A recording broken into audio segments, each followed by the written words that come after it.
Jimmy, why don't you run upstairs and play? Yeah, I will. Only I want Dad to see my pictures first.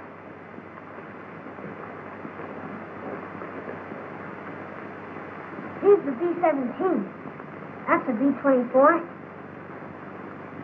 And here's the P-38. And here's the P-47. Now see if I'm right, Jeff. Wingspan, 41 feet. Pratt & Whitney, 2,000 horsepower engine. A full-bladed, 12-foot, 2-inch propeller. Clock. I don't see any propeller. Of course you don't. It's turning over 2,700 RPM. Oh, I see. And what's this? That's a turbosupercharger. It's one I designed myself. It's a lot better than the one in the P-47. The air in my turbo comes through this duct. Jimmy, why don't you duck? Not duck, duct. Science talk. Anyway, you gotta have a turbo-supercharger to take a P-47 upstairs. Don't you know anything about airplanes? Jimmy knows his airplane. He's not kidding when he says that the high-altitude performance of the P-47 depends on that turbo packing air into the carburetor. The turbo does for the 47 what the pilot's oxygen system does for the pilot. Keeps the ship flying high at fighting efficiency.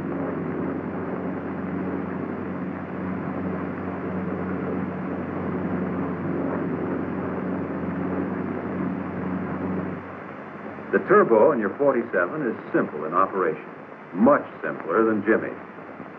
The actual compressing of air is done back here in the rotor. Exhaust gases turn the bucket wheel, which drives the impeller of the compressor.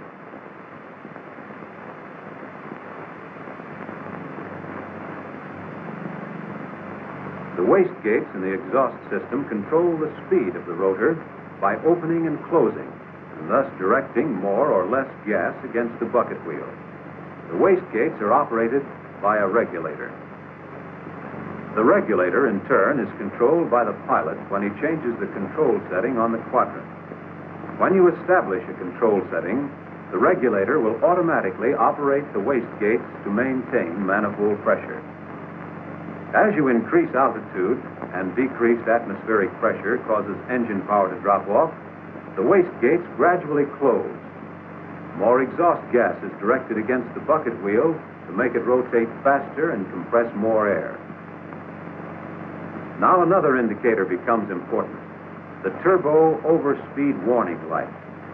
When your P-47 nears its critical altitude, the rotor will reach about 18,000 RPM, and this light will blink. When the light stays on steadily, you have reached the maximum allowable speed of the turbo under normal conditions, 18,250 RPM. Anything that moves has a speed or stress limit. That goes for the wheel and impeller of the turbo. They're not dying to hold up long at speeds over 18,250 RPM. The blinking light is a warning. The steady light means you've reached the critical speed of the turbo.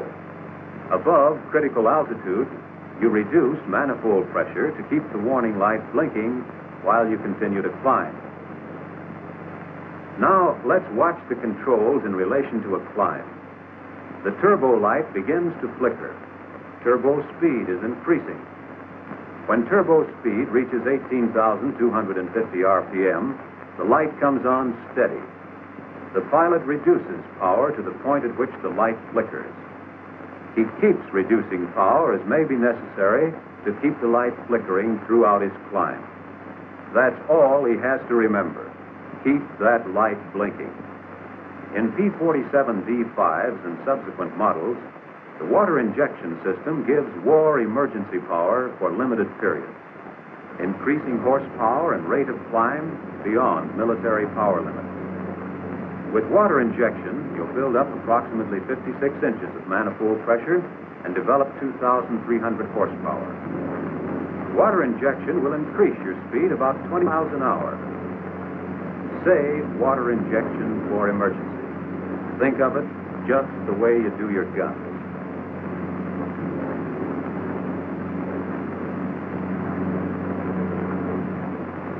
When you start aerobatics in the P-47, remember when you were taking a trainer through these same maneuvers. The P-47 is a bigger, faster, and heavier ship. But you put a 47 through its paces just about as you did your AT-6. There are exceptions, of course, and they're important. In the 47, you avoid inverted flight, except for the few seconds necessary to perform a given maneuver, since inverted flight starves the engine for oil. Snap rolls are not permitted. And in practicing dives, you pay particular attention to speed and altitude.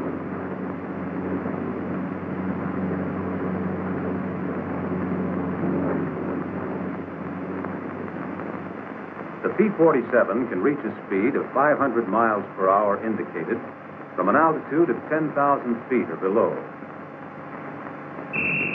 That's to remind you pilots with strong left arms that in the 47 you can lose about 10,000 feet in attaining 500 miles an hour indicated. Better go up higher, around 20,000 feet or above, if you're going to keep, say, a 10,000-foot margin between you and terra firma. At higher altitudes, where the air is thinner, dives should be held to lower indicated airspeeds.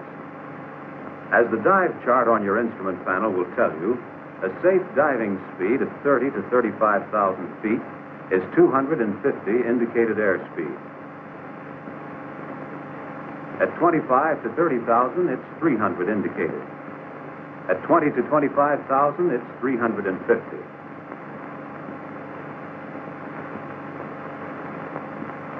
At 15 to 20,000, it's 400.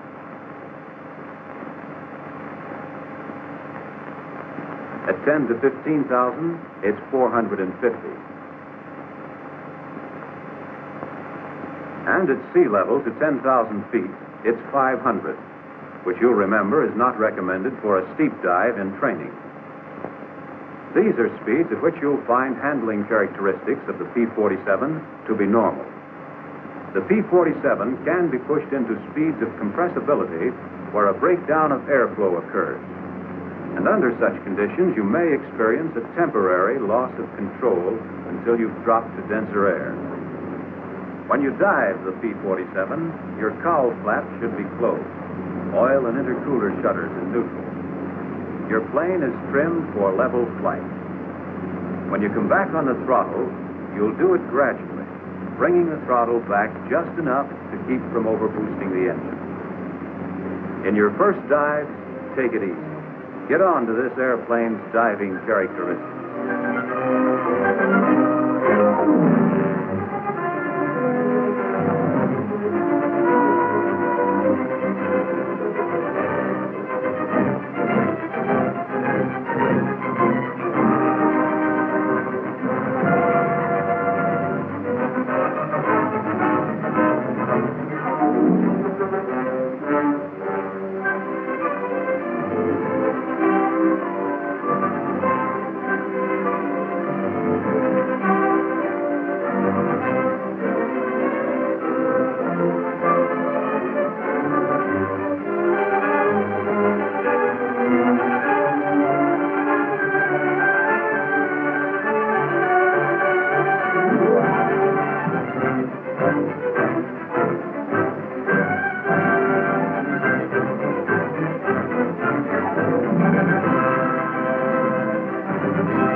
Do the loop in the 47 just the way you did in your training plane.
In the slow roll, as in all your aerobatics, give yourself plenty of altitude.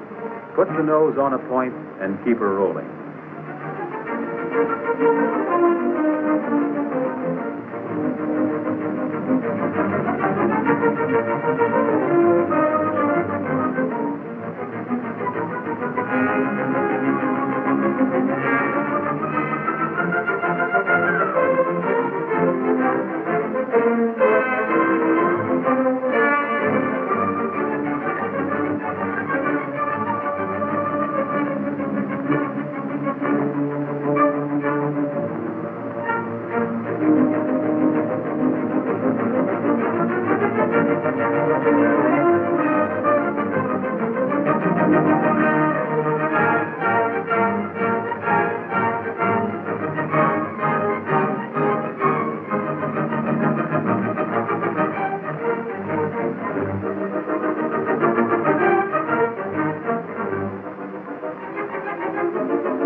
The Immelman.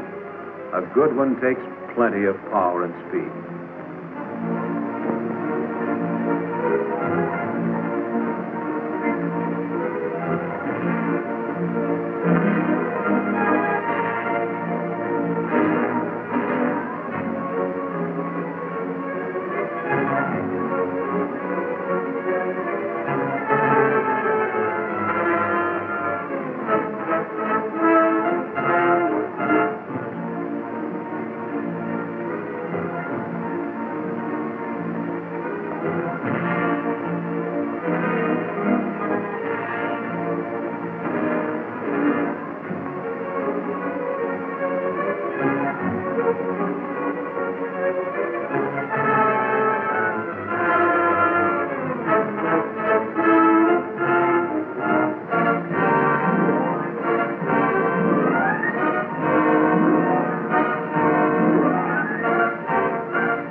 To spin the 47, stall it and then kick it into the spin as you would any other airplane.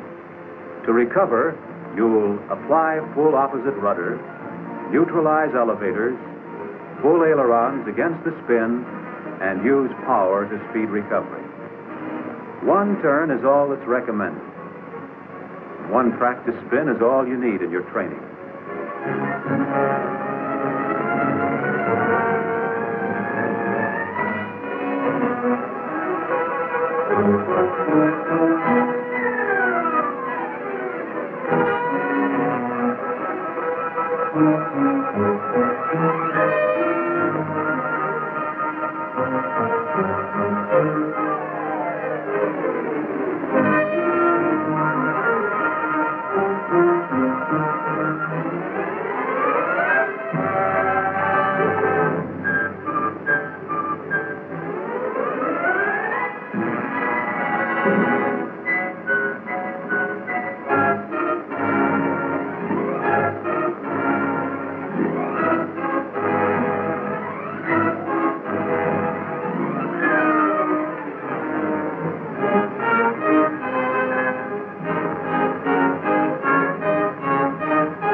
In the half roll or split S, you'll pick up speed fast when you start your dive.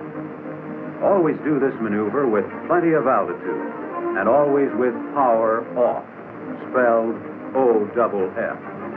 For skeptical pilots, we draw a diagram.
Here is an airplane to fight in. With all its speed and performance, with all its fighting punch, the Thunderbolt handles the way you like it. Smooth, quick, sure.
The aerobatics you do in the P-47 are a prelude to combat.